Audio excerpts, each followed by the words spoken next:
Hey everybody, we're going to talk about the iPhone 15 event from 2 days ago.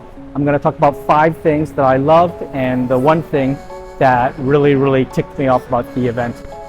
Zoom Crypt, an ex-Apple, ex-EA, ex-Yahoo engineering manager, and let's talk tech.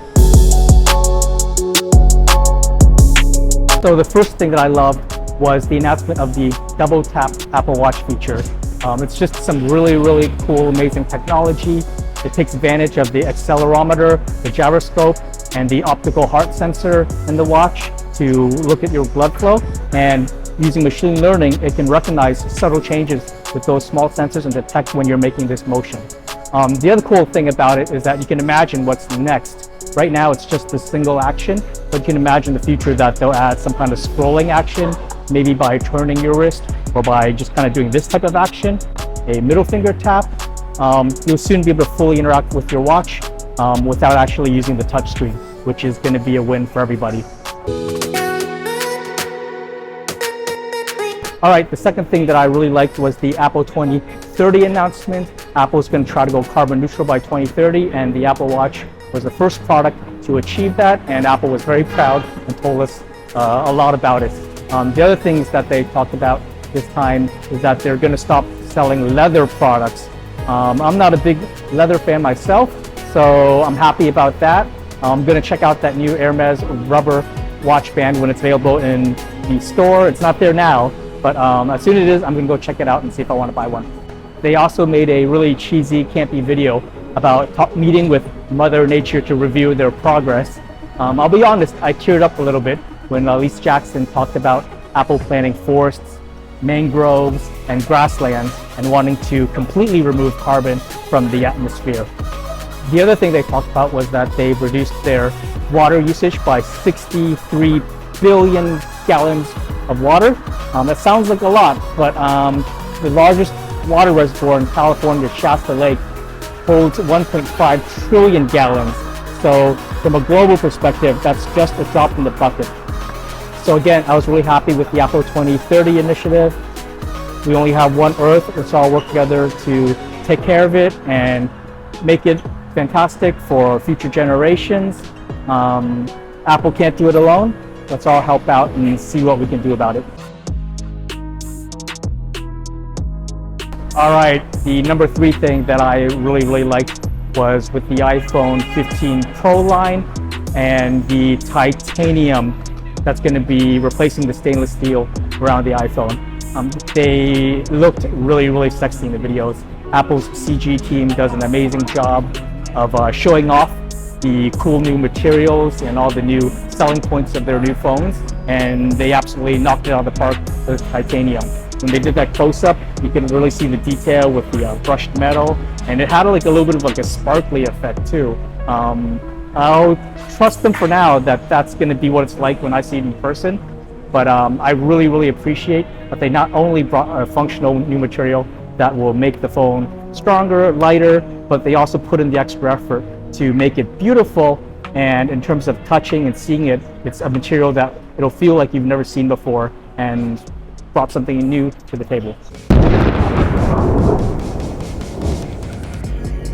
All right, the next thing that I absolutely loved and can't wait to get my hands on is the new A17 Pro chip. They added the Pro moniker to it this time. Apple adds new names to things when they feel like there's enough new functionality that they want to add a name to add emphasis and make public notice that there's something really cool and new here. So let's talk about what's new with this chip. It's a 3nm production chip. That means the chip with the same number of transistors can be smaller than before, which will mean it takes less power to drive it, which is power savings, less heat. Your phone will last longer, and hopefully they can crank up the power a little bit on it.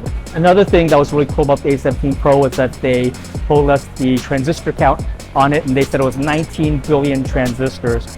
For reference, let's compare it to some other products. The A16 was 16 billion. The M2 chip is 20 billion. The Xbox Series X SoC is 15.3 billion transistors. So in total, there's more transistors in your phone next year than in the Xbox Series X, which is just crazy, right? The Xbox Series X obviously does not have a neural engine. That's going to be where a lot of those transistors are, but still amazing. All right, the big thing about the A17 Pro was that they added ray tracing into a new rendering core. That's a feature that gamers love ranting about. They did some demos about it. The ray tracing didn't really look awesome in the demo, to be honest with me. The non-ray tracing image looked pretty darn good already, and that's because game developers are actually really good at making things look good even without ray tracing already.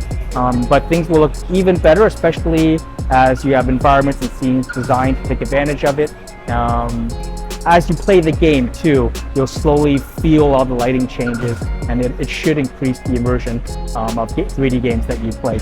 All right, another thing that was really cool about the A17 Pro was the focus on gaming that Apple put. Traditionally, a lot of people kind of hate on Apple for not caring about gaming, supposedly.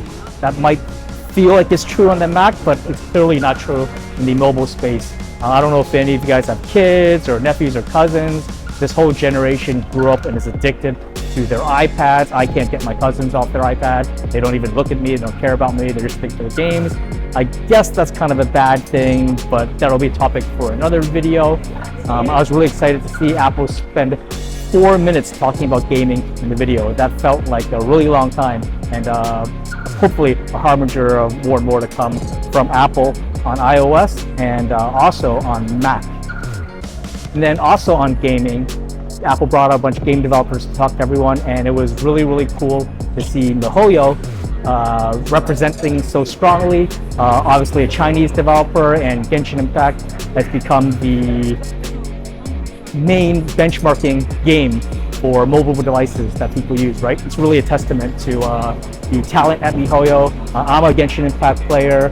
Star Rail, I like that game as well. And probably the number one reason I like these games, right, just because they're so beautiful and they really show off the power of iPhones. So really, really excited to see what miHoYo can do with the A17 Pro, and well done miHoYo, keep going.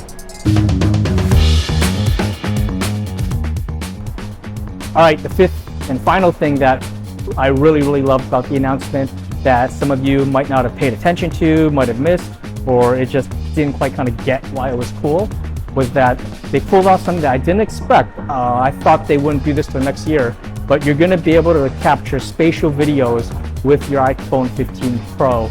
That means if you have an Apple Vision Pro, you're gonna be able to watch these videos and they're gonna be in stereoscopic 3D, just like when you want to go watch Avatar 2 in 3D, for example. Of course, it's impossible for you to fully understand how awesome that's gonna be, how it's gonna change the world, how it's gonna, I mean, people are gonna buy Apple Vision Pro just because of that feature. They're gonna want to capture their time with their family and friends in spatial videos.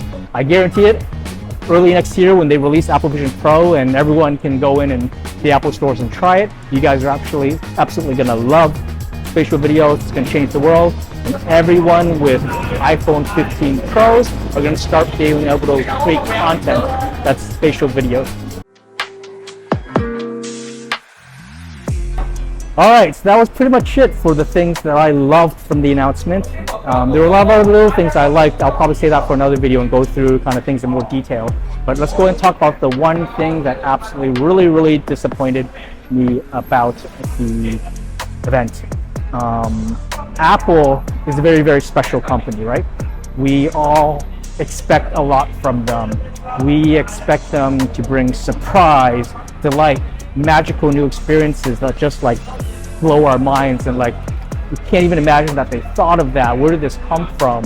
And we're just so excited to get our hands on it. And maybe it's unfair to expect that from them, but I don't think so. I think they've earned that respect from us, right? And that hope that we place in them from all of us consumers. And I would guess that they themselves as a company and all the employees there have that same expectations of that themselves. And last year, right, with Dynamic Island, that was just a surprise to everyone. No one saw that coming. And there was a collective gasp heard around the world when they announced that. And everyone's just like, what the heck is this? And wanted to check it out, right? There was just nothing like that this year. Kind of don't want to say it, but can only be honest. It didn't, the event just didn't hit it perfectly, just because it was missing this some kind of like extra little magic. all I can say to Apple is, as we say in Chinese, 加油, add oil, do better next time. We're waiting to see what you do next. All right, so that's pretty much it for today. I'm here at the Apple Store in Hong Kong on Canton Road. Come visit sometime. It's an absolutely beautiful store. Yeah, leave some comments below. Let me know what you loved, what you didn't love, what disappointed you, what made you angry, what made you happy. Are you going to buy an iPhone 15? Are you going to buy an Apple Watch Ultra 2? Are you going to go buy Huawei this year instead? Let's talk tech, right? All right, talk to you guys next time. Bye.